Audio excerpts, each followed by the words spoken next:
Thank you for coming. Bienvenidos. My name is Matt Huerta, and we're going to talk about housing today. And so I really appreciate your time because it's something that we're all dealing with in one way, shape, or form. And it's in the news a lot. It's on our minds a lot. It's our biggest piece of our pocketbook. And the more we understand about it and how to work together, the more we can make positive things happen for the community. And so that's really what today's about. I'll go over some information. This is kind of a training because what we want to do is increase the capacity of the community to respond to issues around housing so that we can be more powerful as a community together.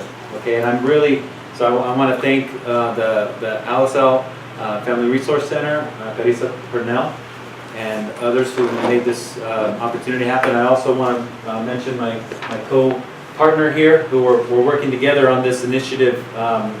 Dominic Dursa, do you want to introduce yourself? Sure. Can you translate that first question? Muy bien. So, él se llama señor Huerta y él están ahorita para un entrenamiento sobre vivienda y este entrenamiento es para levantar los números para la gente que esté sepa más sobre el tema de vivienda y de cómo van a buscar soluciones para nuestra comunidad y poder ir a mesas directivas después para poder presentar la posición para desarrollar nuestra comunidad con viviendas. So, as Matt said, my name is Dominic Dursa. I'm a representative of the California State Democratic Party. I'm the executive representative from Assembly District 30 that works with the Democratic Party. And one of the reasons why I'm here with Matt today is, like he said, we're trying to build the community up in this. Half of you guys know me, half of you don't. But the idea is once we get people informed, you actually are able to talk and educate your neighbors. You know, because it's easy for me or Matt to present information, but you don't necessarily know us. You might not trust us. But once we give you the information, then it's possible, go to your neighbors. Because everybody in Salinas is having these housing issues. And you can go to your neighbors and you can let them know the information that we're sharing with you. You can verify it. And it makes it easier to actually take action on affordable housing issues. El señor es Mr. Dursa y él representa a los demócratas de la Asamblea 30 y su enfoque es para educar a nuestra comunidad para después poder hacer una acción sobre el tema de vivienda en nuestra comunidad. So what I want to start off with is again just something that kind of grounds us in terms of a housing story. Because one of the most powerful things that moves politics on this issue especially is the ability for us as community leaders and residents to share what we're dealing with the political decision makers who usually and typically they don't experience the same things. There's usually a disconnect for whatever reason. And so it's important for us to start practicing and start thinking about our housing story. So right now, you know, you didn't come prepared for that and it's okay, you don't have to share.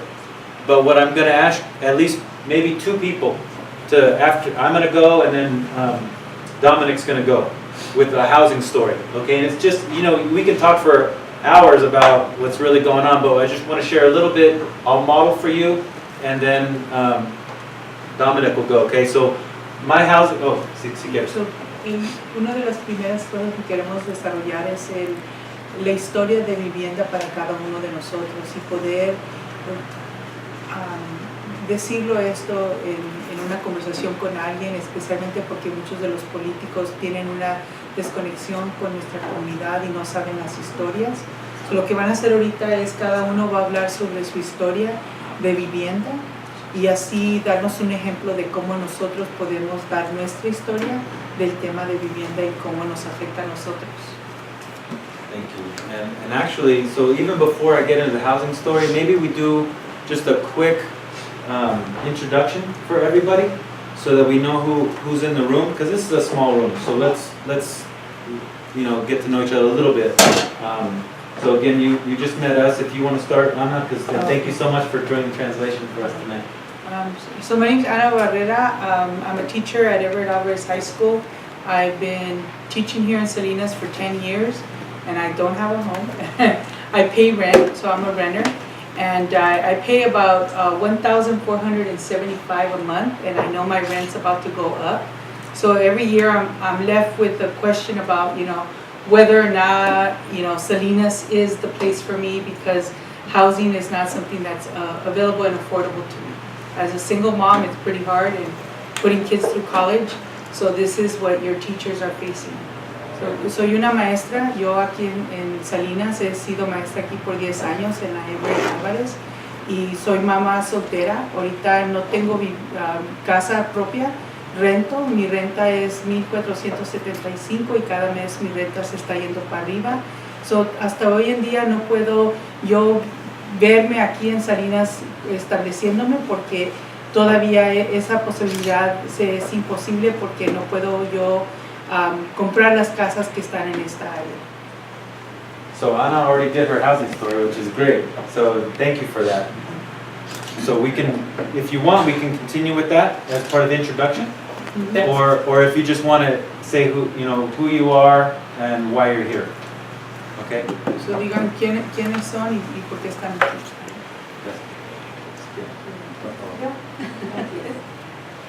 Soy María García. Estoy aquí porque la necesidad de vivienda es muy grande. Siempre he andado rentando. Nunca he tenido un espacio para mis hijos donde yo diga su casa, y me gustaría algo para ellos. Se sientan más cómodos. So this is Maria Garcia, and she has always rented, and she's never been able to give a home to their children to really feel that this is their home, and she wants to be able to do that for her children. Pues yo vengo acompañándola a ella. Yo sí tengo mi propia casa, pues estoy pagando casa, pero pues sí, a veces sí es como difícil, porque con todo lo que hacen alrededor de las casas, sube como que dice, los taxes, y a nosotros pues nos sube el pago de la casa. Sí, entonces a veces es difícil de que si uno no trabaja, o más que el esposo, pues es un poco difícil en eso también. Nosotros nos afecta de que hacen escuelas y suben pago. ¿Su primer nombre? Celia Saldaña. So this is Celia Saldaña, and she does own a home, but her biggest problem is trying to stay up with the taxes. Every time they build a new school, property taxes go up, and so it becomes harder and harder to be able to maintain their home from when they originally did their purchase. So that's been a struggle for her family.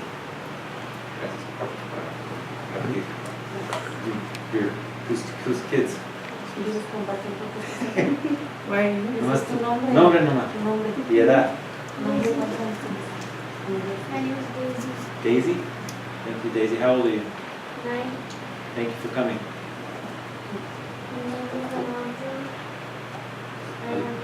Alonzo's 8. Thank you both for coming, okay? Thank you so much. You want to go up? You're on the camera, but you're still here too. Hi, I'm Ryan. I'm helping out just to shoot some of this stuff for propaganda purposes. So there we go. Propaganda, you got any housing story? Yeah. Actually, interestingly enough, I was having drinks with Paul Moncrief, who is the son of Ed Moncrief, which he worked with. And so we were certainly talking about the housing situation in general. So there's a book signing for him tomorrow too. So thank you Where for letting me is know. it? Zaf's, I think is what it was called. Zeph? Oh, in South Main. South Main. Él se llama Ryan, y él está aquí para grabar, pero también está dando información sobre el tema de vivienda aquí en esta área.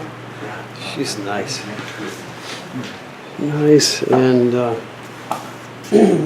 so my name's Wes. I've actually been kind of coddled quite a bit. I had a neck and back injury, so I was actually taken care of for that, even though I was a stay-at-home dad.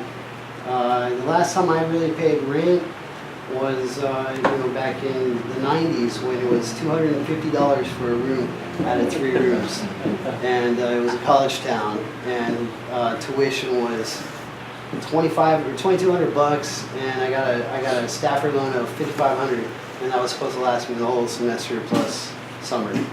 And I was a starving student, and so haven't really been paying, and if I actually had to pay what's being charged, there's no way I'd be able to survive.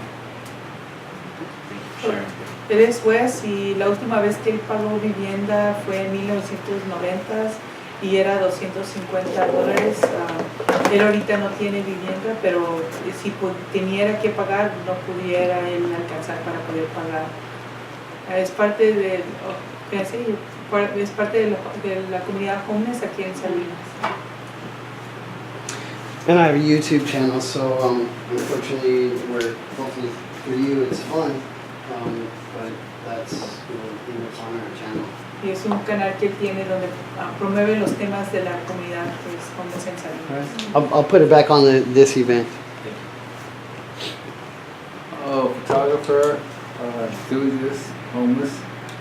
I'm not homeless, but I'm a veteran and liquor strong, so I'm here with Wes to make sure things get worded out. Put it the right way, I think. What's your name again? Charles McCall. Charles? By Dread. Go by Dredd. Yeah. You like Dredd or Charles? Well, some probably for dinner. Thanks for coming. You're welcome. So, él se llama el señor McCall, que lo conocen como el señor Dredd, y él es veterano y también ahorita representa a la comunidad de sin albergue aquí en Salinas. I'm Max Estrada. I am a employee here at the Resource Center that we have, the Alisal Family Resource Center. My position entails understanding parents' issues within the district and trying to find the appropriate outlets for them to find resources as a liaison, whether it's English speaking, Spanish speaking, documented, undocumented. We're here to help each and every family in our resource center. My housing story, I was living in the Los Angeles County for, I'd say, 5 years, 3 years after I graduated, so I can see how much rent and housing has increased over the past couple of years and how it's going to keep increasing. And I'm actually a resident of Salinas, so my parents have been born and raised, and they understand the struggle, and I definitely understand where they're coming from as well. So right now I'm just trying to understand, and I know people aren't here with me, but once the word gets out and I understand more about what this issue is, I'll be able to help others as well in the process. Él es Max Estrada y él trabaja aquí en el Centro de Recursos de la Escuela Alisal Distrito Escolar, y él ahorita está tratando de promover más recursos para la gente que tenga documentos o sin documentos, poder tener recursos sobre el tema de vivienda. Quiere aprender un poquito más. Él vivió por un tiempo en Los Ángeles y ha visto cómo ahorita se ha incrementado la renta en esas regiones y también aquí. So, para él quiere informarse más para poder así darle más información a la gente y poner la palabra afuera sobre lo que está pasando con el tema de vivienda. My name is Julio Hernández. ¿Me van a decir ellos yours? Los dos inglés. Me llamo Julio Hernández. Yo soy yo trabajo aquí con el distrito, también con Max. Nuestras posiciones es básicamente para facilitar la ayuda a las familias, y la razón por que estamos aquí es para aprender más acerca de los programas que haya o los planes que hay, para así poder dárselos a saber a las familias que requieren esas ayudas. Entonces nuestro principal punto de estar aquí es aprender y luego promover esa ayuda a las familias. Tengo más o menos como 15 años, ¿verdad?, de trabajar en la vivienda. Yo trabajé para la ciudad, trabajé para el condado, la Housing Authority, trabajé para una compañía que se llama John Stewart Company, y trabajé para otra compañía privada que se llama Interim Incorporated. Entonces mi experiencia de vivienda es básicamente la primera razón por qué se me contrató a mí, porque tengo tanta experiencia. Mi historia de vivienda, pues yo fui una persona afortunada. Yo compré mi casa cuando tenía 31 años y la compré en un momento muy oportuno. Pago muy poquito, pero es porque yo es la información que yo tenía. Y tener esa información le ayuda a la gente a poder saber cómo comprar su casa o cómo saber dónde encontrar asistencia para vivir. So my name is Julio Hernandez. I work for the Alisal School District. I'm a family resource specialist. And I have about 15 years in the housing industry. I work for the Housing Authority. I work for the John Stewart Company, which is a private housing company. And I've also worked for a very specialized housing company called Interim Incorporated, which provides housing for people with mental illnesses.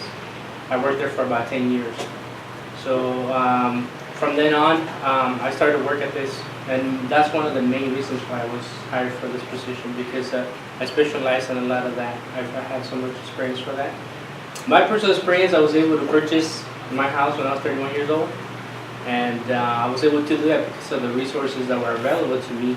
And I think that's important for people to know so that people can have that same chance to do that. So our main point here is for us to come here and get information as employees of the district and provide those resources to the people that need it, and regardless of who they are. And we serve everybody regardless of where they come from. So our county, we pretty much can say that we serve the county because we get people from down south, from Kinty, Broomfield, all the way up to even Watsonville and Castroville. And that's what we're here. Thank you, Julio. Thanks for having us too, gentlemen. We're in your work environment. Hi, everybody. My name is Kathleen Slattery. I'm a retired teacher. I taught English at the Salinas School for 27 years. And I'm here because I think affordable housing issue is really important. I saw in the recession many of our students that was their homes. And it was really sad. They didn't really have a home. Just yesterday, my neighbor came to me and he told me that he's renting and he lives on Social Security and they're raising his rent $300 a month. And he doesn't know how he's going to do it. So I think it's really, really important. My personal situation is I rented for many years because I could not afford to buy a home in Salinas. And my students and I, we made a movie about the lack of affordable housing. Then and I saved my money. I thought when I retire, I'll move to a cheaper place, right? Then the recession hit in 2008-9. The prices of the homes went way down. And I was able to afford a better home, only because of the recession. Se llama la señora Kathleen y ella está retirada, fue maestra de la escuela de adultos aquí en Salinas, y ella ha visto cómo muchos de sus estudiantes han perdido sus viviendas, sus casas que tenían. Ahorita uno de sus vecinos vive en puro seguro social y su renta ahorita, ese señor que paga renta, se va a incrementar a $300 y no sabe cómo va a poder pagar esa renta. Ella rentó por la mayoría de su vida, pero en el 2008, debido a la recesión, ella pudo, porque el valor de las casas se fue para abajo, pudo ella comprar una casa en ese tiempo y ahorita puede tener vivienda. So, and lastly, before Matt gets into the presentation, my story is I came home in 2015 after living abroad, and just to help out my mom, and I ended up staying because she's older. And so I'm in the situation of I'd like to find a better place for myself and my mom because she doesn't take the stairs like she used to. But simply put, if you move within Salinas, very quickly you find that the rent goes up a lot if you go from place to place. And so that led me to go to a place called the Planning Commission, who actually does a lot of the work that goes into housing, and that's where I first met Matt Huerta and started learning about this whole housing process. Él en 2015 vino para atrás después de vivir en el extranjero a vivir con su mamá porque ya está mayor de edad, y él ha estado tratando de ver cómo pueden ellos buscar en un lugar donde ellos no tienen que estar siempre incrementando su renta, porque aquí en la área de Salinas cada rato están incrementando la renta y para él eso iba a ser peor la situación si se movían donde estaban. So empezó él a buscar la comisión de planeo aquí en la ciudad de Salinas y es donde él encontró al señor Huerta y es donde él ahorita está desarrollando esta iniciativa para buscar mejor viviendas para nuestra comunidad. So thank you all for sharing. So just to share a little bit about myself then. So like Dominic said, I'm on the City of Salinas Planning Commission. I've lived in town since about 2005. And since around 2000, when I graduated from UC Davis, I've pretty much made housing my career. And I didn't know that I could actually have a career in doing affordable housing work in the community and actually, live that way and serve the community that way. So I've actually had the privilege and opportunity to build farm worker housing, for senior housing, for formerly homeless, first-time home buyers. So I've actually worked for nonprofit developers that have done that kind of work. I've been a project manager, a development director, and an executive director of different nonprofits here in Sacramento and also in San Jose. Okay, do you want to take that? So, él ha trabajado con organizaciones no lucrativas desarrollando viviendas para los trabajadores agrícolas, también para los comunidades sin albergue, los Homeless Coalition, también los seniors que son la gente ya mayor de edad. So, él ha desarrollado ya estos planes de vivienda en diferentes áreas dentro de la comunidad y por eso él está aquí hoy para darles información de cómo poder hacer eso para Salinas. So before I get a little bit more ahead, someone joined us right now? Sorry to put you on the spot. What's your name again? Jessica. Jessica? Yes, nice And to meet you. Good evening. thank you for joining us. What we did, sorry, I know there's a little, it's public, but we also want to make sure that this information, if you're on camera, we got to have rules of engagement on that. We need to talk about that. Yeah. So, anyhow, if you just name and why you're here. Definitely to get some information. And again, my name is Jessica. Good evening. Muy buenas tardes, yo me llamo Jessica y estoy aquí para información el día de hoy, para informarle a mi comunidad, como uno también está involucrado en referente de cómo les podemos ayudar y dónde dirigir a nuestra comunidad. So, esa es una de las razones mayores por qué estoy yo aquí el día de hoy. So what I'm about to say is that I'm here with regards to me being involved with my community. I am in the healthcare field, so I would definitely like to put out those resources out to our community and be informed, not only for myself but for my community. Thank you for being here. So you can see this is a really, we're a small group, but we have a lot of representation from the community here, right? Healthcare, workers from different areas of the community and at different levels of housing, right? And so it's a good, thank you so much for being here. So again, I'm a housing and community development consultant. I have my own business and I have a few clients that I work with, whether they're doing development or policy and advocacy. And advocacy is basically the process of engaging the political process to make changes, okay, in policy. That's what advocacy means generally. So, él viene con el énfasis de desarrollo de vivienda y también él trabaja para poder darle una oportunidad a la comunidad de poder ir políticamente a poder promover sus ideas de cómo desarrollar mejor vivienda. So, eso es su lugar de enfoque y es lo que quiere dar hoy para nuestro entrenamiento, cómo desarrollar eso.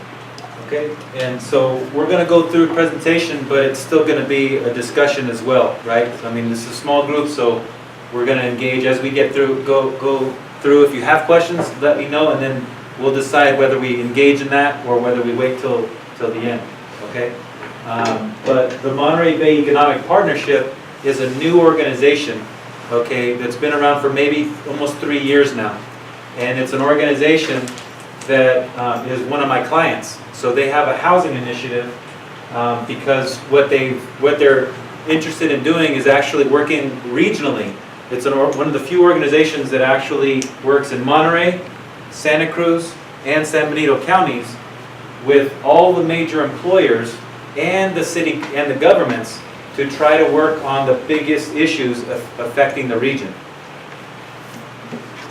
So, él ahorita trabaja por ya 3 años esta organización que se llama el Monterey Bay Economic Partnership, que es un desarrollo económico en la bahía que junta diferentes regiones de Santa Cruz, San Benito y Monterrey para trabajar con el gobierno y también con los empleadores en esta región para desarrollar unas iniciativas para vivienda para las comunidades. So in terms of who's involved, there's about 80 members. And you'll see, look at this list here, some of them you may have worked for them, or healthcare, we have all the healthcare systems across the region are involved.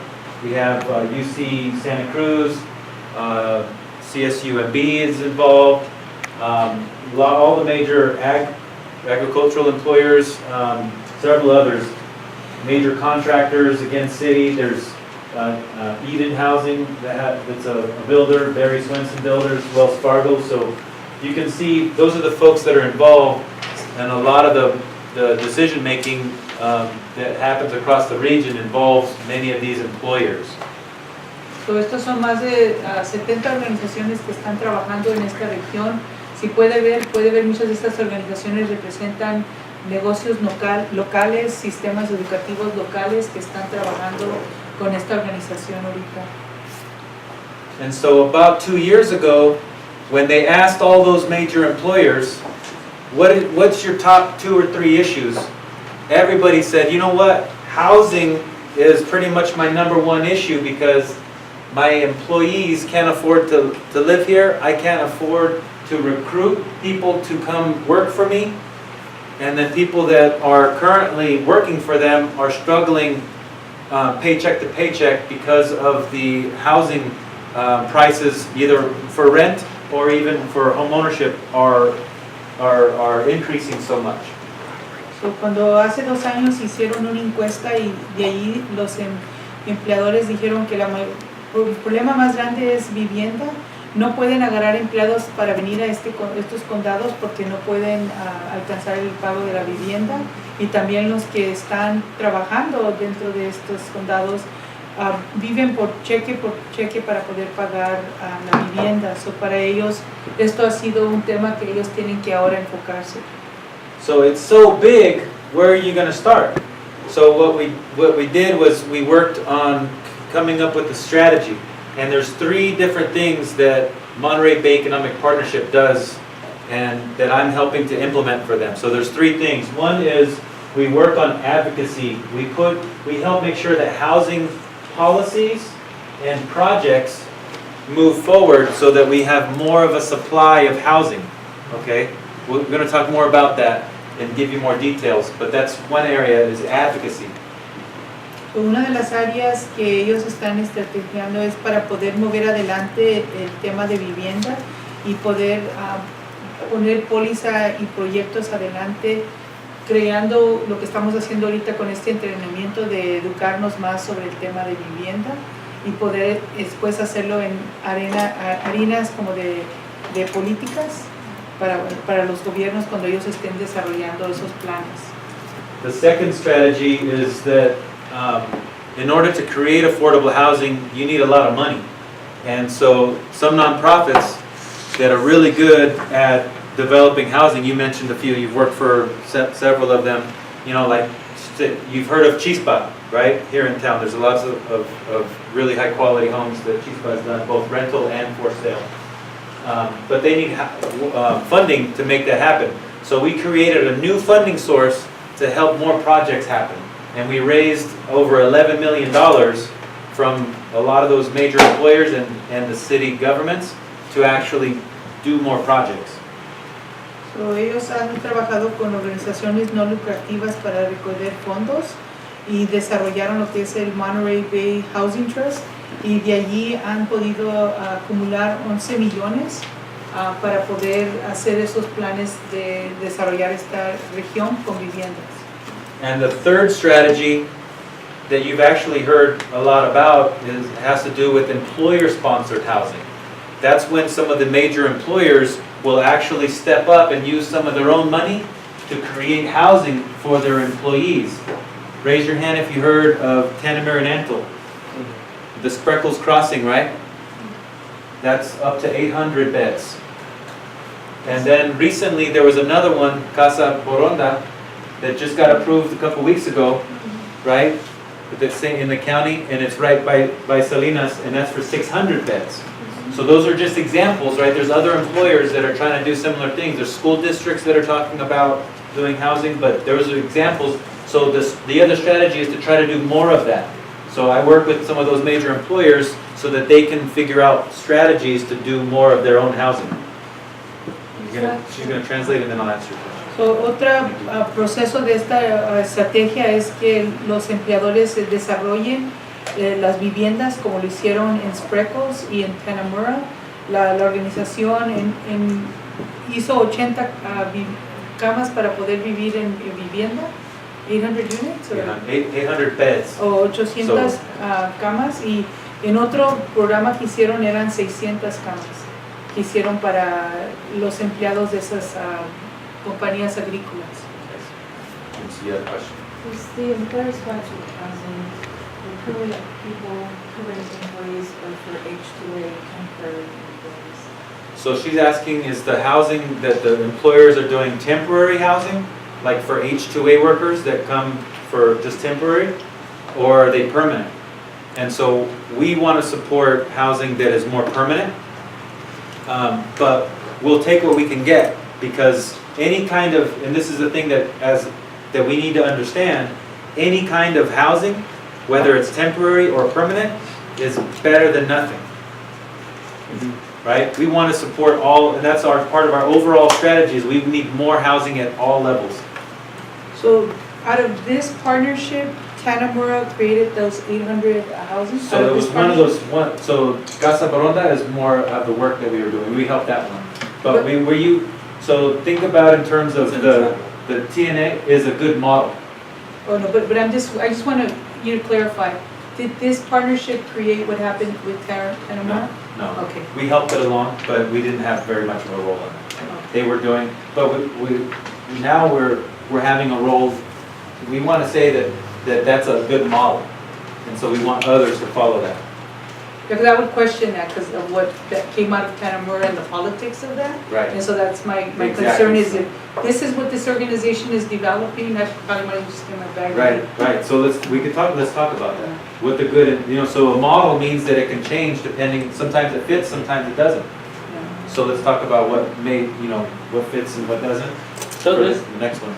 so this is company sponsored for employee only. No. So what? Let's get through more of the presentation. And translation. I'm not selling anything. No, right. But I'm just trying to get, so you're probably, your assistant was probably with the legal aspect of how the housing was developed, right? They sponsored, they developed it and they purchased the property, right? Right. Yeah. So we help mostly with your good question. So generally we help with the politics of making sure that they're doing it in a way that's going to be positive for the community and for the clients, and that it's going to actually happen at a high quality. Was established as a tax graded property? No, not that one. Okay. No, good question. But let's keep going. Just to give you examples of some tools, right? So sometimes you need to know just what's going on. There's so much going on in each of the cities in our region, right? Let's just think about Salinas or Monterey County. There's something that's going on in the Planning Commission, the City Council has meetings, there's other community events that are happening around housing. What we want to do is have a calendar that you can go to say if you want to make a difference on housing, you can track this calendar and we can make sure to put all the events in one space. So that if you're ever interested or you want to know what's going on in any of the cities that that is in our region, you could go to the calendar. So this is just an example of a tool that we can work on together.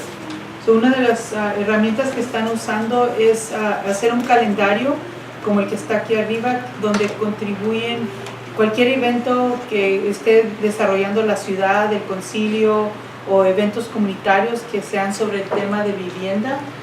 teniendo esta página de internet, ellos pueden, y las organizaciones pueden promover sus eventos para poder poner la palabra sobre temas de vivienda que estén desarrollando en las comunidades. And then here's another example of another tool is when someone says, oh, there's nothing happening, no one's doing anything on housing. There's stuff happening, but it takes a long time for housing to get developed, to get through the permitting process, to raise enough money to be able to pay for the construction workers to do it and then to have it all happen, right? So what we're doing is we're tracking all the big projects across the whole region on this one map. So any project that's basically in the process of getting developed over the next 2 or 3 years should be on this map. So I have somebody working on there so that we can track what the big projects are that are 20 units, so 20 apartments or houses, subdivisions sometimes, okay, or bigger across the region. That way we can help make sure that those things happen, because sometimes people fight those projects. We think it's a good idea, but sometimes neighborhoods or other people come out and say, no, I don't want that. Well, we have to sometimes make sure to show up to say how important that housing is for the community. So, otra herramienta que tienen es tener este mapa donde están poniendo los diferentes proyectos que están lanzando. A veces uno ve en la área que no está ningún plan de desarrollo, no hay constructoras o proyectos, pero con este mapa la comunidad va a poder ver que aquí están desarrollando 20 unidades o 88 unidades. Eso es una de las herramientas que tienen esta organización para poder informar a la comunidad de lo que se está desarrollando. Porque muchas veces los permisos duran tiempo y la gente no sabe que el proyecto ya está avanzando, nomás que todavía están haciendo el papeleo, pero ya tienen los planos para las ideas. So the other tool that we put together, a new tool, is it's called MBEP, okay, Monterey Bay Economic Partnership, MBEP Action Center, okay, because most everybody has access to a phone, right? No matter no matter who you are, where you're at, most people have access to phones now, and so we made a tool so that you could actually go to the website and or participate, right, through an email account, and you can send letters that we basically we draft for you, and if you agree with it, then all you do within 3 or 4 clicks, you can send letters directly to the mayor or the city council member or the board of supervisors all about housing stuff. So this is the kind of stuff that I work on, again, policies or projects. So like Casa Boronda that just passed, that's an example of what we used it for. And then we're going to talk about the future growth area and the inclusionary housing, but this is what it looks like.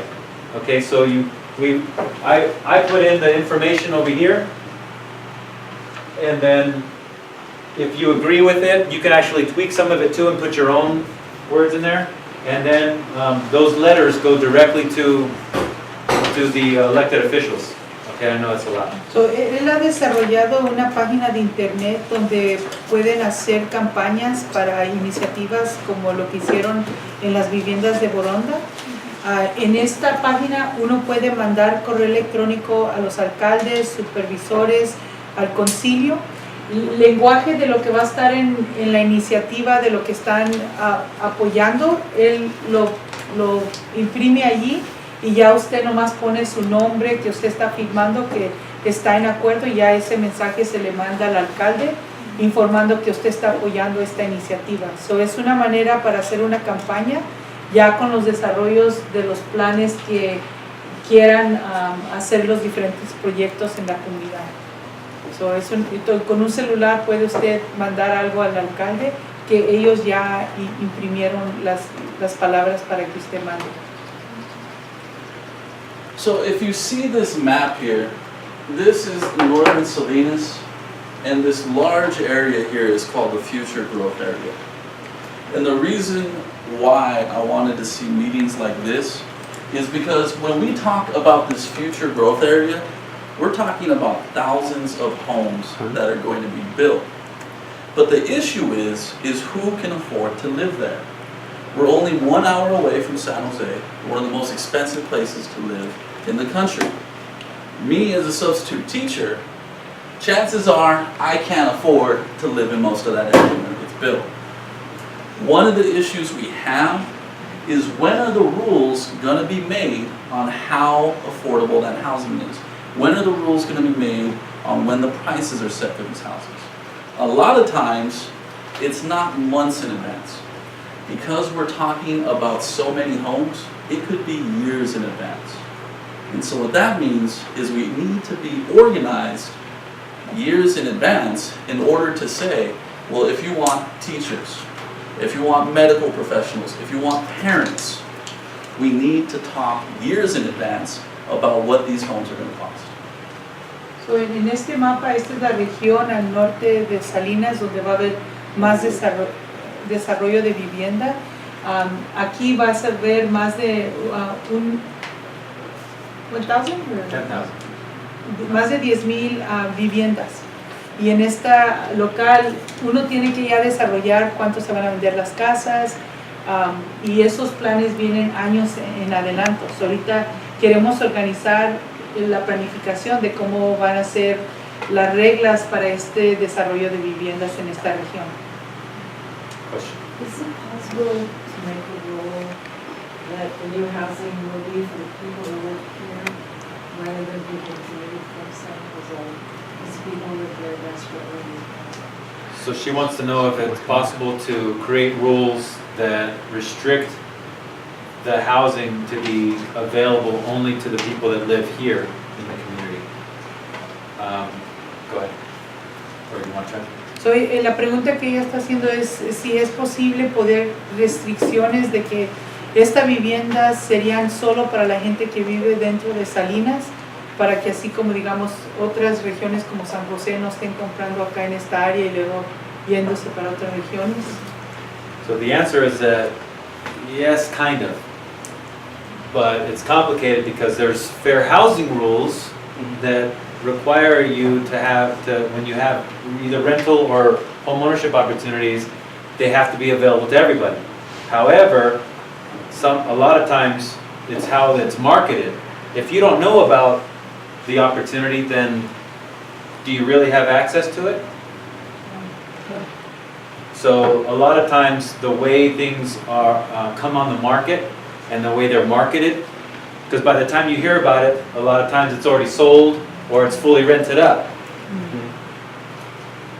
So, la respuesta es sí, no, y la mayoría de reglamentos requiere que las viviendas se vayan a libertad a todos, pero dependiendo en cómo uno pone en venta estas casas y publican la información a la comunidad en general o localmente o en medios de comunicación, pueden desarrollar un plan donde sea algo más local, pero tienen que poder darle la opción a mayoría de la gente poder comprarlo. No pueden restringir eso porque hay leyes para dar oportunidad para todos. He trabajado algo con el grupo de Inclusionary, ramas diferentes de viviendas, pero tengo entendido que ellos también piden mucho por viviendas accesibles para la gente de bajos ingresos. Y tengo entendido que ellos pelean por esa área de natividad y lugar donde se van a construir muchas casas, que haya viviendas a bajos precios para la gente del campo. Eso se podría ver en un futuro. So she wants to make sure that with working with BHC, she's been able to talk about the issues of low-income housing, and she wants to make sure that in that development that there be low-income housing available to the community. Yes, and thank you. Muchas gracias por tu trabajo en eso. En un ratito vamos a discutir eso otra vez, okay? En más detalle. Okay. We're going to talk about that in more detail in just a few minutes. So first, let me ask a question. One of the reasons why we're doing this is what we may think is affordable housing is quite different than the definition of affordable housing when the government talks about it. So if I asked you, how much of your income each month do you think is considered affordable to pay in rent? Would you say 10%, 50%? Just give me some guesses. I have no idea. 30%. 30%? 30? Yeah, 30? 10, 10? Yes. 10? 10. 10? ¿Cuántos de tus 25. ingresos serían porcentajes She's got a cracker in her mouth. para poder Dr. Purnell just calificar joined. para viviendas que están disponibles? 50. 50. And so what we have happen is this. According to the government, if I'm not mistaken, 30%. About 30% of your paycheck should be for rent. However, realistically, 50% or sometimes more is what people are paying. Right. And so when the government says affordable housing, we need to understand what they're talking about is 30%. So we need to work together. How do we get that 50% to that 30%? And that takes work. And so, Also in the 80s, it used to only be 25%. So they bumped up the number. So, hoy en día la gente está gastando 50% de sus ingresos para poder pagar y es muy importante que llegaremos a esta comunidad a poder desarrollar 30% de lo que está sacando en salarios para poder calificar para las viviendas de los ingresos. and so when we talk about a home, there are a lot of areas that affect where we live. For some people, they might have moved because of a job. And so that's why they choose to live there. For some people, they might need medical services, and that's why they choose to live there. You might have people in your community who share a religion. It might be because of elections. There are more studies showing that people who think the same politically tend to live in same areas. It can be transit. If you do not have a car, if you walk to work, if you bus to work, you're probably not going to live out in Prunedale where you can't easily walk to work. It might be you want to have access to stores. Again, you might not have a car, so you want to walk to the grocery store. If you have children, you want to have a place for them to play. And most importantly, one that often comes up is education. What neighborhoods have the best schools? And so these are all different areas that makes up our home base, our rock, our center of our lives, which is basically our home. So, cuando estamos viendo para qué está disponible para viviendas, tenemos que considerar el transporte, si vivimos muy lejos del local, la manera que estamos transportándonos, los servicios que están disponibles cerca de nuestras viviendas. So, esto, cosas que tenemos que tomar en cuenta. So then, why is housing, again, so important and why it's like a big political issue all the time is it fuels the economy by generating the fees for taxes and local governments, okay? The construction jobs, anytime you see sticks in the air, everyone's, yay, the groundbreaking celebrations and, you know, everyone with the shovels and you get the mayor there and everybody else is real happy, right? Because they know that you know, there's going to be jobs and jobs mean money, right? And so construction of housing and keeping the housing projects going is very important, but it's also not just when you're building it, just like Julio was saying, he's worked for property management agents. They paid you for that, right? Okay, see, so they didn't get time for free on that. There's a lot of investment and opportunities, and then obviously property values. People are really tracking the value of property, and then as you're probably, you know, if your property, you know, you buy it here at this level, and then in a few years, based on the value and assessments of the area, it's now worth this much. A lot of people can get loans and use the equity, right, in their property for that, if you own a home. Now, if renters are a different thing, and that's why it's harder for renters to kind of get ahead and have their own investment in that. That's why home ownership is such a big deal. But renters also have a lot of flexibility. So home ownership isn't everything. and sometimes ask anybody who lost their home in the last 10 years through the recession. Home ownership can be really hard and difficult for families too, or individuals. If you want to take a Translation. So, durante un plan de desarrollo trae muchos beneficios para la economía local, especialmente con los trabajos. En la venta de estas viviendas van a desarrollar también impuestos para el gobierno local y también va a generar los altos impuestos para las casas que se están haciendo, la gente que está ahí desarrollando, y para la gente que ya tiene viviendas, eso también alrededor del área levanta el valor de la propiedad. Por ejemplo, su propiedad sería para arriba en beneficios de vender, porque aquellas casas también se están vendiendo. También las constructoras van a traer trabajos aquí localmente para las comunidades, y va a haber mucho desarrollo de servicios, y también, por ejemplo, ahorita ya están haciendo la Lowe's para todas esas viviendas que van a desarrollar allí. So, genera trabajos para la economía. Half of the reason that Salinas is one of the least affordable places in the country is because of the low salaries for the field workers. And ag employers can build housing, mostly for single bed, right? Not families. They need to raise the salaries of the field workers so they can afford to buy a house here and live in a house. Right, so she's saying that there's a big mismatch between what people earn, their income, and what they can afford in terms of the housing prices here. And this is one of the most unaffordable places in the whole country because of the mismatch, the growing mismatch between what people earn and the cost of housing.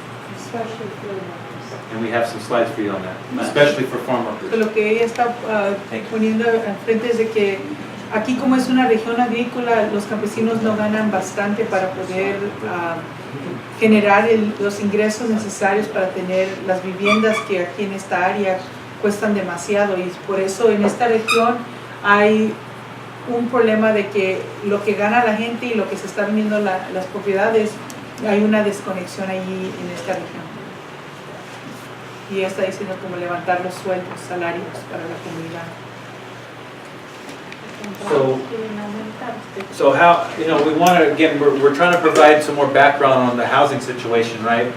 And for me, when I was at Davis learning about housing for the first time, it really helped make sense for me to think about it in 3 ways, okay? That affordable housing, there's 3 A's. We're either talking about affordability, how much it costs.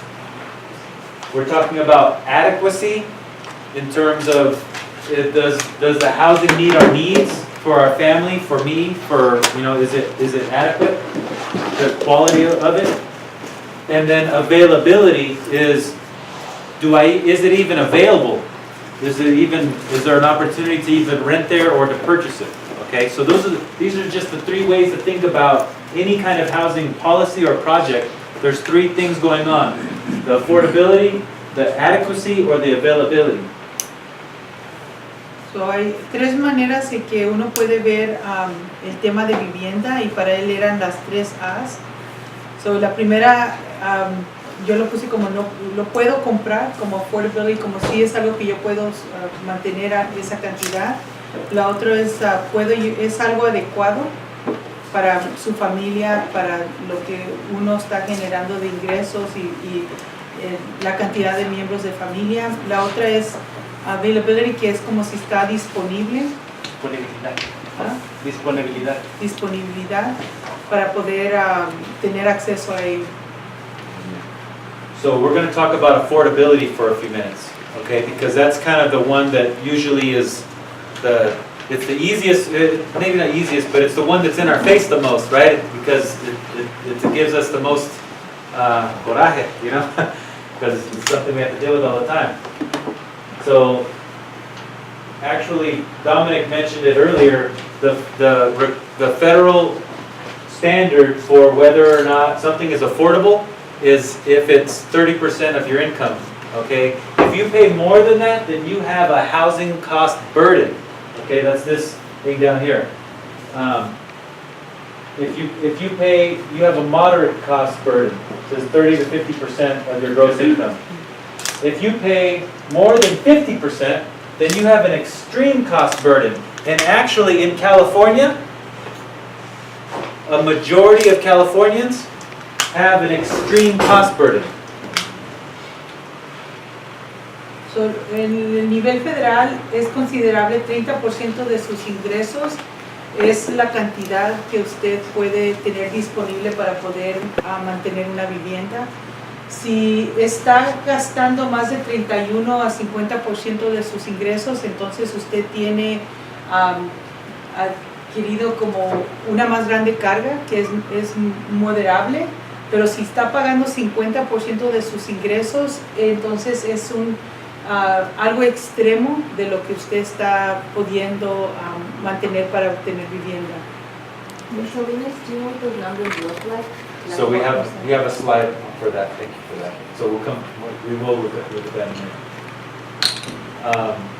So actually, in terms of Salinas and Monterey County, the other way in terms of breaking down the levels of affordability, the reason why this is so important is because all of the programs that you hear about, okay, whether you're trying to qualify, if let's say you're going and you hear about a rental opportunity Chispa has in town, and it's to live in one of their properties.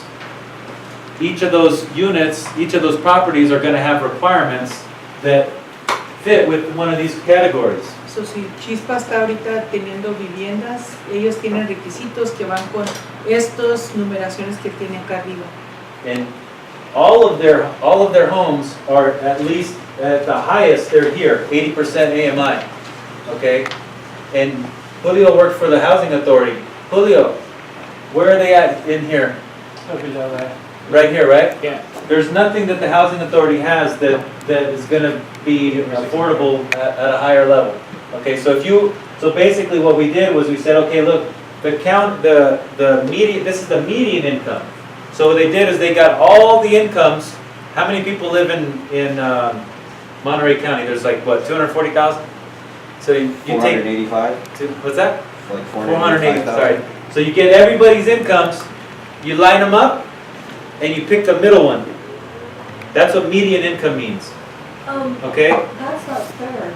Well, hold on. So what they did was that they lined all that information up, and they picked the middle one and said that's the median is this. For a family of 4, 81,400.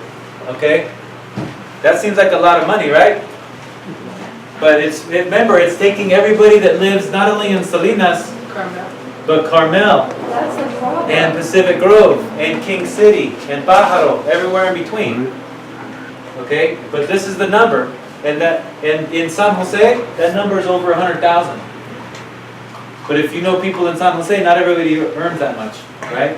But this is how that's the fairest way that they've been able to come up with it.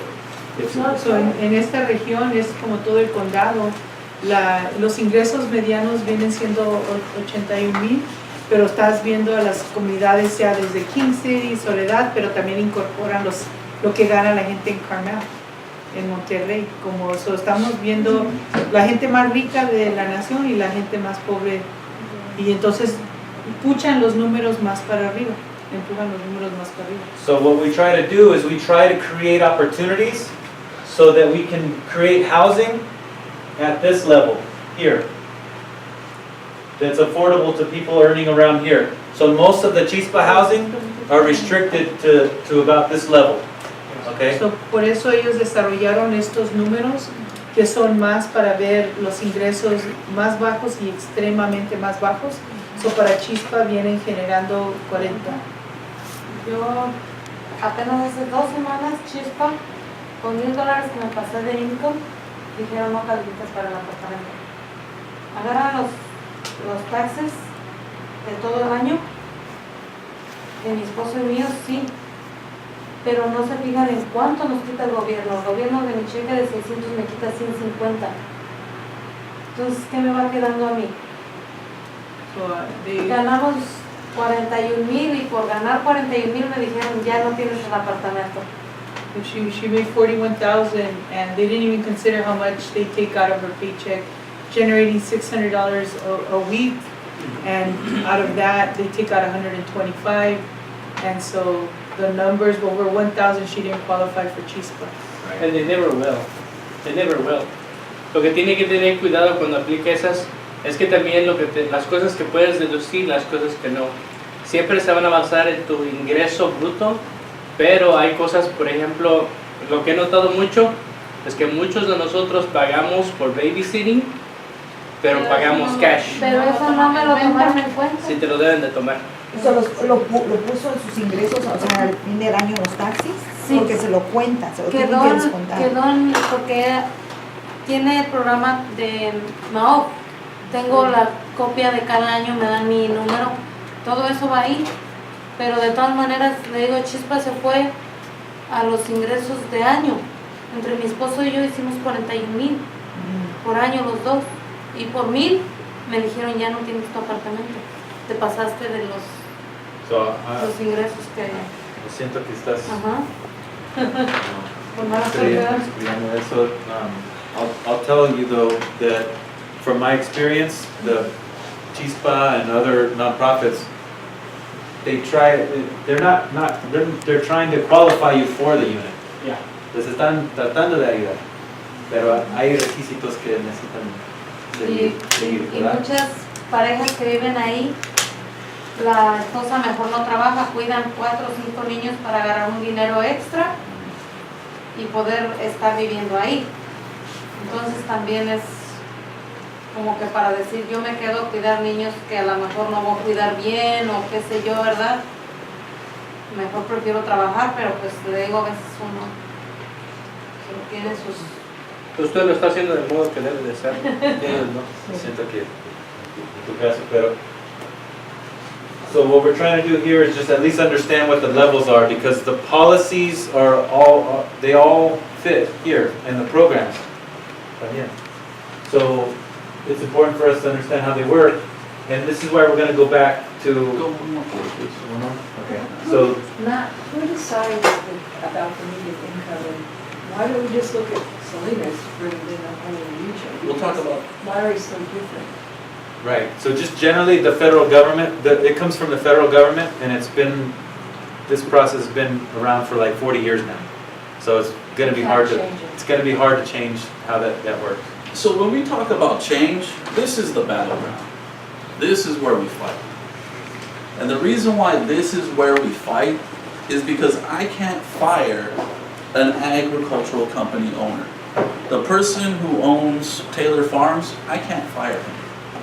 If he's not paying his employees enough, I can stop buying his product, but that might not change his mind. This right here, I can fire the people who decide these numbers. All these numbers right here, these decide how many of the homes that are going to be built for ownership, how much of it would be workforce income or very low income. All these numbers get voted on by city councils. And the problem is this: if I go to the city council by myself, they're not going to listen to me. If I go with Matt, they'll listen a little bit more and then they'll ignore us. If I go with everybody here, they'll say thank you very much to the people they don't know and then ignore us again. To change these numbers, we need hundreds. But first, we have to understand, what does this number mean? What does this number mean? There are teachers who are in these categories. As a substitute teacher, I'm between low income and median income. The people who work in the school cafeterias, who work as campus supervisors, we need to educate people. We're not just talking about homeless. We're not just necessarily talking about people who have no jobs. We're talking about people who work full-time in the community, but they don't realize that they might fit in here, and if we advocated, there's a chance we could have more housing like this. So, él no tiene poder de poder correr a los dueños de las viviendas, de los negocios, para poder decir páguenles más, mejor salario. Pero lo que él sí tiene control es poner demandas, por ejemplo, al concilio. El concilio en la ciudad de Salinas tiene el poder de poder decir 4% de estas viviendas van a ser para la gente de muy bajos ingresos. 8% mediano, bajos ingresos, y ese poder él puede llevar al concilio, él ir y hablar y lo ignora. Va él con el señor Huerta y todavía los van a ignorar. Van un grupo de gente como los que estamos aquí todavía a ser ignorados de las demandas, pero si llegan allí cientos de personas que vienen pidiendo lo mismo, entonces ya con esas demandas podemos poner más presión para que ellos hagan esas decisiones, porque al fin del día el concilio es el que decide cómo se van a repartir estas propiedades dentro de la comunidad. And so what happens is this. Go forward one, please. When we understand these numbers, it becomes very important. When we understand these numbers, it's very important. When elections come, and in 2018 there will be the mayor and 3 city council members, we need to know if you do another policy, inclusionary housing policy, we need to be able to talk about this number. We can't just say we want more housing. That's easy to ignore. We have to be specific. We have to speak the language they're speaking, because then they can't ignore us as easily.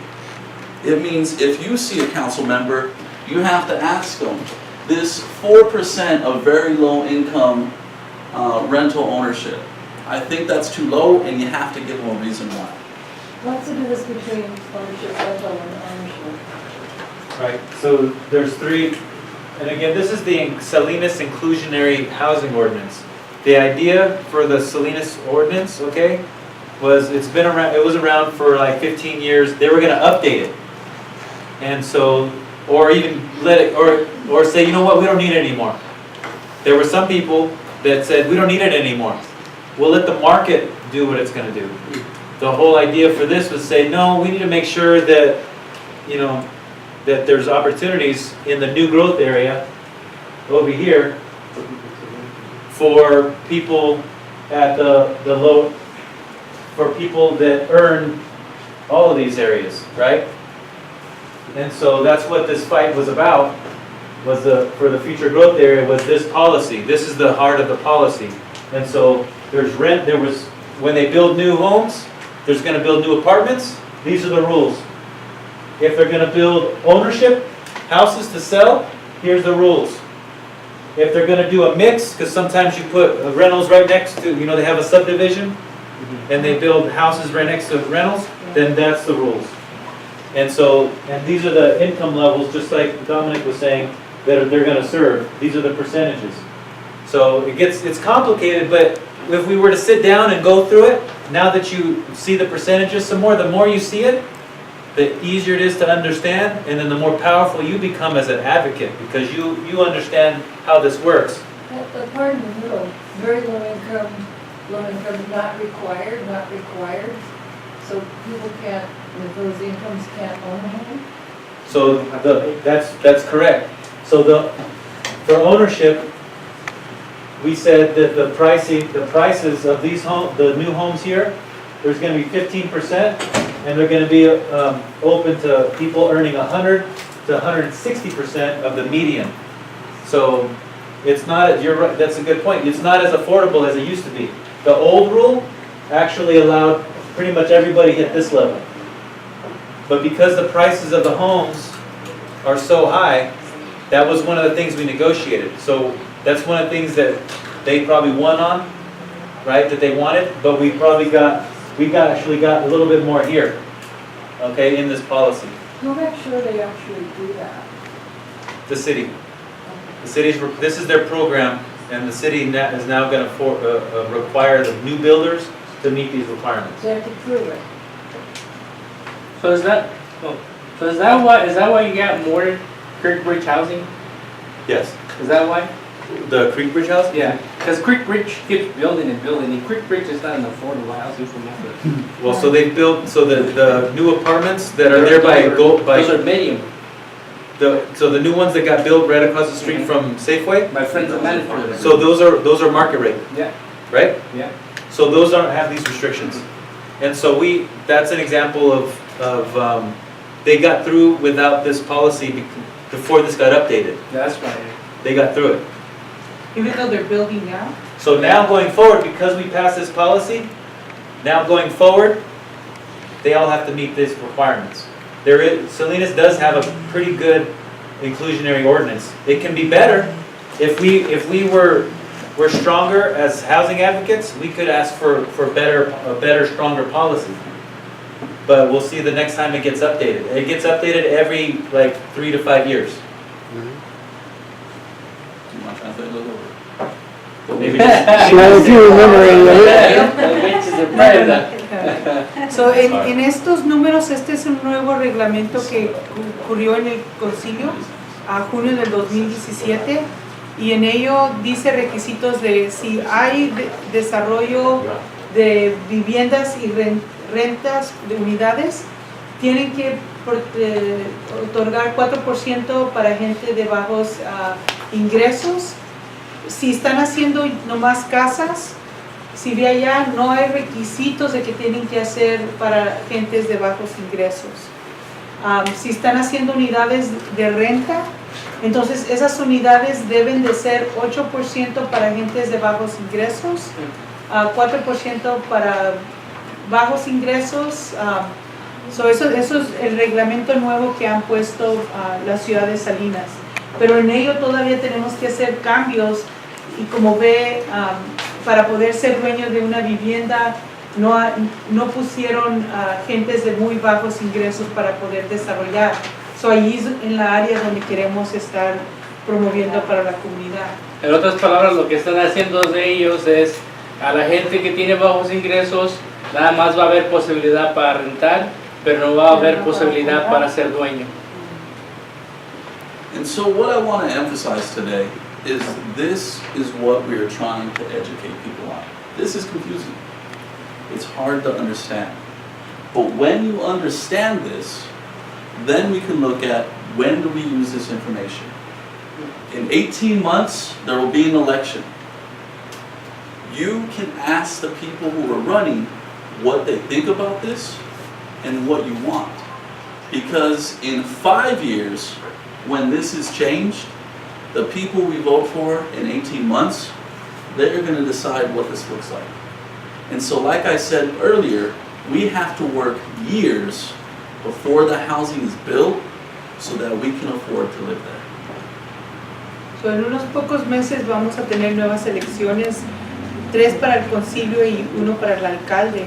Y ellos son los que van a hacer las decisiones que nos van a afectar 5 años de ahorita, cuando vayan a desarrollar los planes de cuáles son los números de porcentajes de tipo de vivienda que se va a hacer.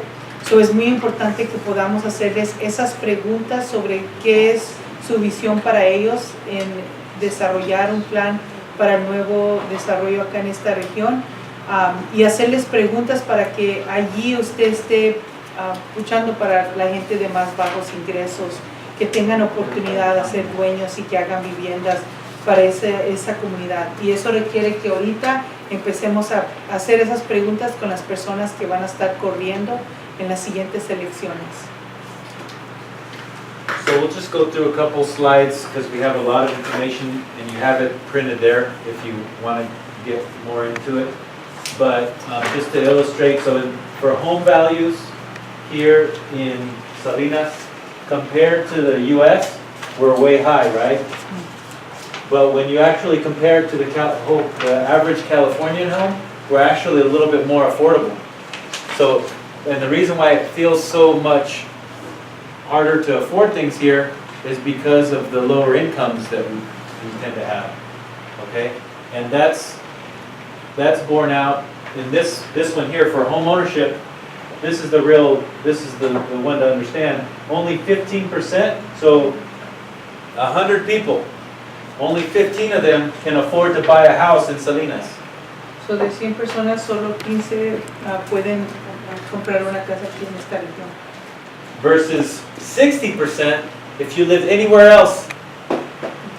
In any other state in the country, it's 60%. Look at 2009, that's when I bought my house. That's the recession. Yeah. Went to the peak. Right. Where we're at So you can see how it's 60%. changed. Yeah, That's what I'm about mine. yeah. Yeah. So what's the next recession? Wow, cannibalism. So aquí puede ver que en el 2008 fue cuando ya mucha gente, como ellos pudieron comprar en ese tiempo porque el precio estaba razonable con la mayoría del país en los precios. Jobs, yeah. So you want to talk about jobs? I think Dr. Pernell, you had something about this? You had a question about about median income, I believe.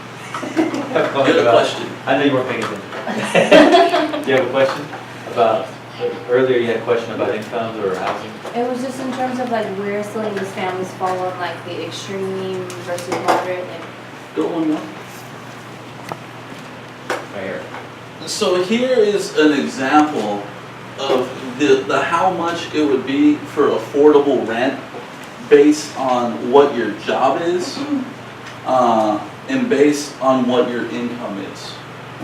And so this is one of the things we're also trying to share, because a lot of us do think we're poor, but we don't know how poor we are. Other people may not know they're poor. And so what we're trying to share is, based on your job, you need to understand where you fit in these housing income brackets so that we can better get policies that get us the housing we need. So for example, Matt, if you can explain like the difference between public administration and say retail. Right. So retail is, you know, Safeway workers, Walmart, your cell phone people that tell you your Verizon or T-Mobile, right? And then which one? So if we go to say public administration. Public administration. Public administration would be the people who run the city. Your city managers. Your city employees who work, like say in the office, like Public Works. Yeah. Now, they are expected to pay $1,674 for rent. If they were paying an affordable rent price, this is how much they would pay. Does this look like some people's rent here? Anybody? Does this kind of look like your rent, $1,674?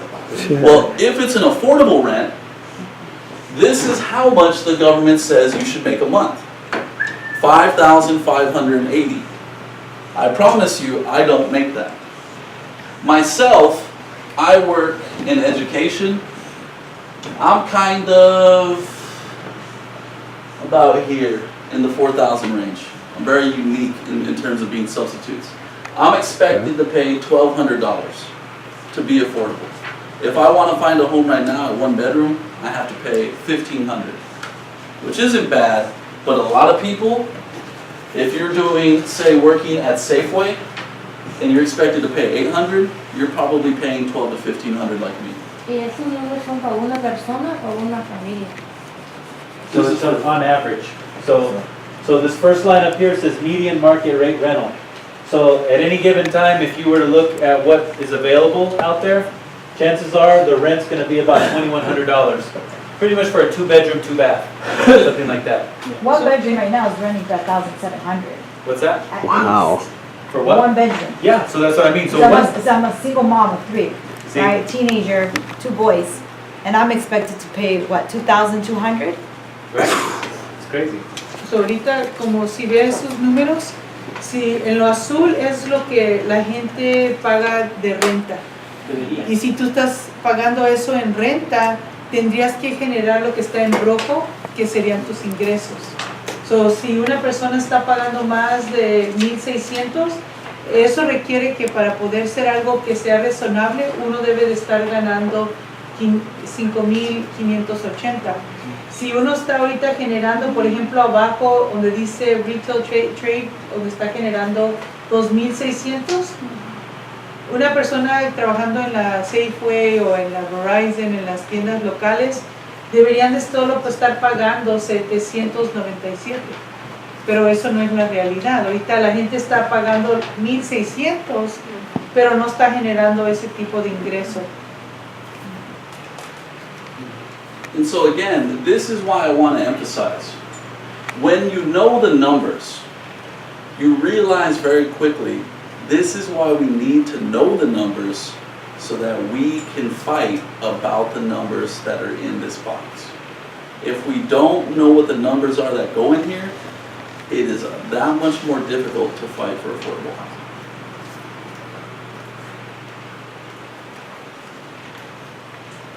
So we talked a lot about affordability, right? So what's the other two? What's the next? Adequacy and Adequacy. Adequacy. So this is adequacy, right? Adecuado. The conditions. Is where you're going to live, is the conditions of the housing that's available to you adequate? Does it have plumbing issues, ventilation, light, lack of water, sewer, overcrowding, substandard conditions? This looks familiar, right? Chinatown? it's an old picture, but yeah, go ahead. Right? And then that's just a standard picture of what we know is unacceptable. It's illegal. It's illegal. One of the projects that I actually worked on was, if some of you probably heard of the Campora labor camp. So that was my project when I worked for South County Housing several years ago. We purchased that from a slumlord, and it looked, a lot like that. For years it looked like that upstairs, and then now it's nice apartments. But it took a long time for that to happen. But that was mostly an issue of it was affordable actually. You go out there and you talk to people and they're like, oh, ¿por qué vives aquí? No hay ningún otro, renta más baja. But it wasn't adequate.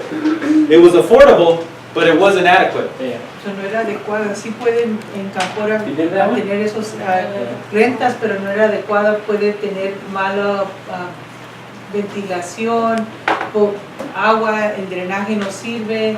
So esas condiciones no son adecuadas y es lo que él está hablando sobre este tema. So it's important to understand affordability, adequacy, and then the third one is availability.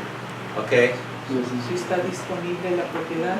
So it says analysis of availability typically within market analysis, supply and demand. So this is a picture, supply and demand, right? So there's a certain amount of people that want to live somewhere, and there's a certain amount of homes available to those people that want it. And if they match up, pues todo bien. But if they don't match up, si hay más gente que quiere y no hay bastantes unidades, aquí estamos, en ese lugar. Hay un montón de gente que quiere un hogar y no hay bastantes unidades. ¿Verdad? So there's just not enough, there's a mismatch. Lo que se produce no se está. And so it's demonstrated in a vacancy rate, right? So back to numbers, when people fancy talk about, the vacancy rate here, a healthy vacancy rate for a marketplace is somewhere between 3 and 5%. Okay? In some of the marketplaces in the county, in the peninsula, the market rate, the vacancy is around that. It's around 3 to 5%. Most of Salinas, not so much. It's lower, it's around 1 to 2% vacancy rate. Que es 1% que está disponible para rentar y para otras regiones está como 3% disponible para rentar. Right, so that's what's going on. And then regional housing needs. So we don't have to get too much into this. Just understand that this number here, 12,600. Wow. This is what they studied it for years in our region, and this is called the Regional Housing Needs Assessment from 2014 to 2023. We're in this period right now, okay? It's a 7-year planning period. Every city and every county across the state goes through this planning process. And every county and every city has a housing need assigned to it, and then they have to plan, okay, for that to meet their needs. So, cada ciudad, condado tiene este plan desarrollado por el Estado de lo que ellos deben de desarrollar en los siguientes años para 2,000 familias en esta región de Monterrey. Tienen que desarrollar viviendas para este número de gente ya para el año 2023. Who can tell me, so when we say low income, do you remember the percentage? What percentage was it? Not Julio. Do you remember the percentage? Porcentaje de desarrollo PRI. 50. Remember, 50% del ingreso moderado, right? So remember, so low income is, what is that? 40. Ahí. There you go. Low income, right? So 40,700 For a family of 4. for a family of 4. That's the maximum income for very low income. Para bajos ingresos. Okay? So when you look at this figure, when you look at the chart again, remember 40,000, right? So the very low income, what we're saying, this is the county, right? We're in here, Salinas. We're part of this number, 7,300. What we're saying is that at least there's a need, una demanda, for at least 17, almost 1,800 homes right now to meet for those families. Okay? So that's a lot. And that's why there's an incredible list, waiting list for years. Like a 3-4 years. 3 or 4 years waiting list to get into Chispa or the Housing Authority or anywhere else, right? You have to apply. Hay que calificar, you know? And then who knows if you can get in. But this tells you why it's so, you know, this is the need. But this is why it's so important that we get the right policies and then we fight for the projects that meet these needs. Okay? And so these are just ideas for what we can do as advocates together. Okay, so you can't get new housing unless you have property. Okay? You need somewhere to build the new housing. Right? So the Alisal Vibrancy Plan is in process now. That's an example. There's going to be some opportunities along Alisal and then some of the other streets in that area where there's going to be opportunities to create more housing for people in the community. We need to make sure that plan happens in a way that the community wants to see it happen and that it addresses the community's needs. Do you want to say anything about the Bankruptcy Plan? So, ahorita ellos están desarrollando un plan para esta región de aquí de Alisal y están en el proceso ahorita de desarrollar, trabajando con organizaciones como de Chispa, las asociaciones que tiene allá arriba listas, para desarrollar un plan en esta área de las comunidades más rurales, sea las regiones de Pájaro y Salinas es una de las áreas, y trabajar con los agrícolas, las iglesias y las escuelas, distritos y hospitales para hacer un plan en esta región. Thank you. So there are opportunities out there. It takes a long time, remember, unfortunately, for housing to happen. But we have to keep trying, we have to keep looking for opportunities. Here are the areas that nonprofits are working. You know, that there's churches that are stepping up and saying, hey, we have property that can potentially be for housing. There's school districts. There's hospital systems in community housing, or the community hospitals of the Monterey Bay, CHOMP. They just purchased some properties in, is it Marina or Seaside? Marina. Some apartment complexes for their workers and for their medical employees, as an example. Is the Alisal single-family homes or apartments? That's part of the question. There's going to be, the balance of vibrancy plan is going to have opportunities for both rental and home ownership, is the idea. Where it's going to have that happen and how is up to the community. There's a meeting tomorrow night at 6. So there's a meeting tomorrow night at 6 if you want to attend that. That does what? There's a steering committee and teams that are now working on each piece of the vibrancy plan. We've had them out of resources for. So if you're interested in that, I think you can talk to Carissa. The population density in the east side is So then, again, supporting policies, right? So we talked about sourcing sites, actual property areas to do housing, and the policies. Because you can have the property, but if you don't have the right policies or the money to do the housing, then it's not going to happen. So the policies, like we just talked about, the inclusionary housing ordinance. If we didn't show up, we wouldn't have gotten what we got. It wasn't enough, but at least we got something. Because there was enough of us that were working together, be it building healthy communities, right? To work on that. Well, there's other things too, higher density housing near transit and services. So that means that there's going to be sites that, you know, what's better to have an apartment complex here close to in the Alisal or in Prunedale? You have a lot more access to services, right? If you live closer to where there's parks and shopping, the schools, so you can maybe even walk there, right? So you don't have to get in the car every single time you want to do something, and it's more affordable that way, and it's easier to get something. Usually, get a project approved that way as well. Is that why those inclusionary housing affected haciendas and all the livery development by Awesome. yeah? What about it? Is that part of their exclusionary? So that's part of. Because they're It's not considered inclusionary. remodeling. No, they're remodeling their old units. So those are all housing authorities. yeah. So what they're doing is it's the same amount of units, but they're adding bedrooms.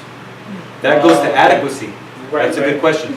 Yeah, because they were Right. really old. I used to manage them a long time. So he just brought up a good point. So raise your hand if you've seen some remodeling, some construction where the housing authority has projects off of Rossi and Main Street. We're right there. Is it Hebron? No. So that Hebron too. But I'm just saying right now there's some project under construction that's they're building extra rooms. they're building more bedrooms. Because they were all 2-3 bedrooms and they didn't have any 4 bedrooms. And now there's 3 and 4 bedrooms. What about the new apartment buildings that they're building right off of Romy? Off of On Romy? the south side of It's- Salinas. I think it's a private. It's over a block from where I live. It's basically the corner of Pajaro and Romy. Yes. I don't know if those are senior apartments or if those are just gonna be general rent, market rate. Yeah. You have to see who's the developer. Yeah. Right, so that might have, I forget, I should know this, but. Our information's on here, on the very last slide. If you email us that question, we can find out. We'll find out. Good question. And so the other one is accessory dwelling units. Sometimes there's opportunities for somebody to build behind their house That's a good thing. so that they can, you know, either for their family or maybe even rent it out to somebody who's looking for housing instead of converting a garage or anything else, but actually do it. So now there's policies in place that help streamline that, make it easier to get permits to do it the right way. I used to live in one of those. I had a chance to. Granny Flat? Yeah, my landlord had one of those and it was through the city. We used to do it a long time ago. And then we talked about employer-sponsored housing development, right? Asking the ag companies, the hospitals, others to really put in more money and maybe properties or whatever to be able to do something about the housing need. More funding for low and moderate income housing. You need more money. Have you guys heard about the state housing package? There's lots of new rules that are going to come out that are going to create more funding for housing, but it's at the state level. In order to make sure that money comes to Salinas, we need to actually have some match money, right? You have to have some money here, and then the state and federal government will say you're putting your own money in the project, so now we're going to help you with it. Without local money, you're not going to get very much of the state or federal money. So that's the challenge that we have here locally, is we need to figure out how we're going to do that. When Chispa had the building your own homes to ownership Self-help. That program, that was a subsidy, that was a HUD subsidy, right? It was probably had local and federal Federal money. money. Yeah. That stuff that has never happened since that one time, And part of it's because the cost of doing it is so much. greater than. It's so much greater than you know, you can't. Inclusionary housing. Yeah. It's hard to make and it has to do with the market. And then also those programs are harder to get money from now.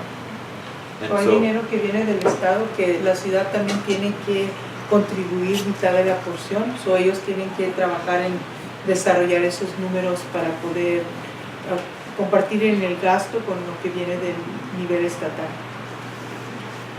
And so just before we go, and this is the last slide, one of the reasons why we wanted people here today is because we want to emphasize you really can be a leader on this. Being a leader is first, you have to be knowledgeable. What is the issue? And so what we try to do today and in other meetings that will be coming in the future is help you understand what these numbers mean, so that if you do leave for affordable housing, for adequate housing, for available housing, if you found a group, and these groups don't have to be big, they literally can be the neighbors in your apartment complex. If you have 10 apartments and you have 6 people from that apartment complex, congratulations, you are now leading a group. And one of the ways you do it is we help you get prepared with packets like this. We teach you what the numbers mean so that we can spread out and more people can go to city council. More people can go to commissions. They can organize, they can teach, and they can further the affordable housing goals. One of the problems that comes up is if you go to these commissions, if you go to these committees, oftentimes it's retired people, or it's people who can afford to be there. They have the free time. I know all of you probably work today, and you don't have a lot of free time. Or you have children. Or you have children and you have to help them out. But literally, because we don't have a lot of money, the only currency we have is our voice. And so the more people we collect with our voice, that is our currency that gets us more affordable housing. It's the currency that gets us more adequate housing. And it's certainly the currency we need to make housing more available. Para poder hacer para vivienda, los amigos de las viviendas y el movimiento para viviendas, tenemos que ser cada uno de nosotros líderes para poder promover viviendas que son disponibles para gentes de bajos ingresos y sacar proyectos dentro de este condado. Nosotros podemos ser esos líderes, también podemos ser dentro de nuestra comunidad miembros de una organización que va a establecerse ahorita para poder traer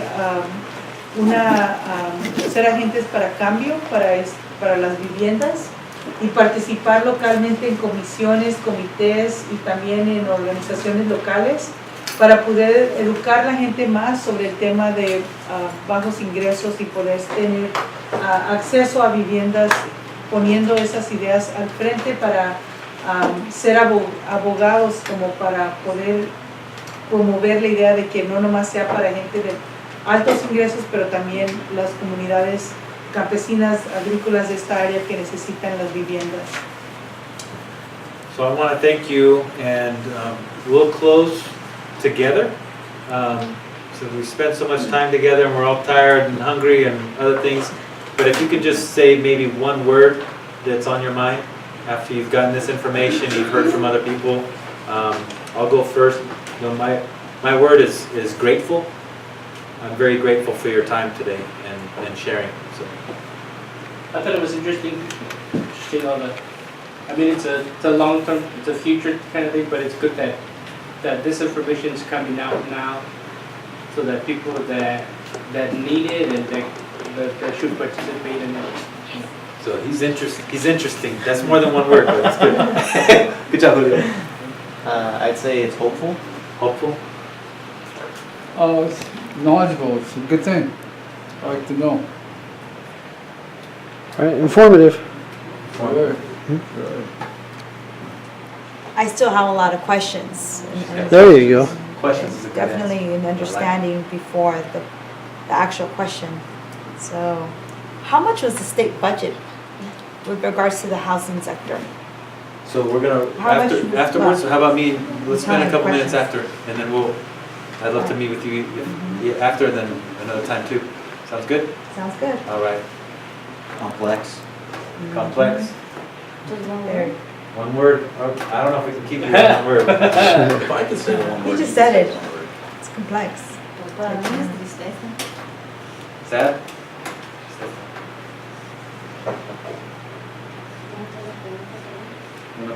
La pregunta, una palabra, que termine ¿Cómo sientes hoy? todo lo que agarró ahorita la información, una palabra que usted Con nomás esperanza. Esperanza. which is hope, Poder ayudar. a hope to be able to help. I got a lot of words. Barrio Planners Delacu. I grew up in East LA, and they did all this. I mean, I saw it happen in my neighborhood. Right now, if I go down there, I see the granny flats, but it's actually housing for the viejitos. My mom's already on the list because she wants to go there. You know, but I see all the development that's happened. I see zoning laws. You know, we advocated in our neighborhoods because I lived in the back of an R3, and we had a fight, Gloria Molina, because she wanted to throw down my little garage that was my room, because we were fighting the housing. And at LA, we were building upon our little homes that grandma owned, you know what I mean? And so we were fighting zoning laws, but it is doable, it is done, it is gonna happen for Salinas. We just need to organize, and I just say Telecu, barrio planners, we need to tap into that knowledge of what Raza has done in other areas. Beginning. It's a beginning. Beginning.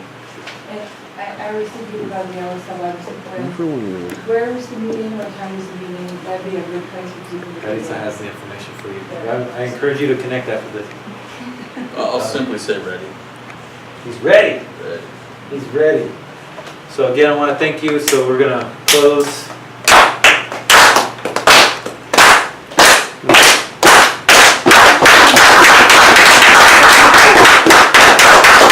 Thank you.